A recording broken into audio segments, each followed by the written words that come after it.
વડોદરા ખાતે મોક્ષી હાઈસ્કૂલમાં નવીન મકાનનું લોકાર્પણ કરવામાં આવ્યું હતું, જેમાં બાળકોના ભણતર માટે શિક્ષકો દ્વારા મદદ હોય કે ભણતર માટે કોઈ અગવડતા હોય કે પછી માનસિક કે આર્થિક કોઈ પણ જાતની મદદ માટે બાળકોને તથા વાલીઓને લોભ લાલચ વિના સહાય કરવામાં આવશે, જેમાં બાળકોને અત્યાધુનિક ભણતર મળે તેવી દરેક સુવિધાઓ અહીં ઉપલબ્ધ કરાઈ છે, તેમજ મહિલાઓ આત્મનિર્ભર બને તે હેતુસર આ કાર્યક્રમ રાખવામાં આવ્યો હતો।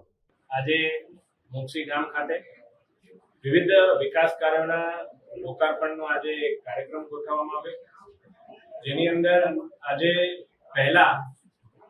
મોક્ષીની શાળાની અંદર શાળાના નવીન મકાન તથા સાથે સાથે શાળા માટે અદ્યતન સાયન્ટિફિક લેબ તથા પુસ્તકાલયનું લોકાર્પણ કરવામાં આવ્યું। ત્યારબાદ મોક્ષી ગામના પંચાયત ઓફિસ ખાતે નવીન પંચાયતના મકાન તથા એડીસી ફાઉન્ડેશનના સહયોગથી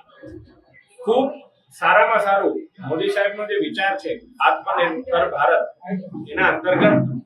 25 મહિલાઓના સિવણ ક્લાસીસની બેચ તથા 20 મહિલાઓ માટેની બ્યુટી પાર્લરની પણ સ્કિલ ડેવલપમેન્ટની એક બેચનું ઉદ્ઘાટન તથા મકાનનું લોકાર્પણ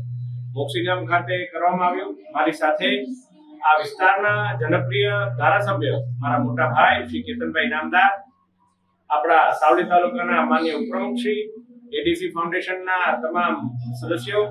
પંચાયતના તમામ માન્ય સરપંચશ્રી અને પંચાયતની સમગ્ર બોડી અને મોક્ષી ગામના તમામ મહિલાઓ બહેનો સાથે મળી અને આ કાર્યક્રમમાં આજે ભાગ લીધો।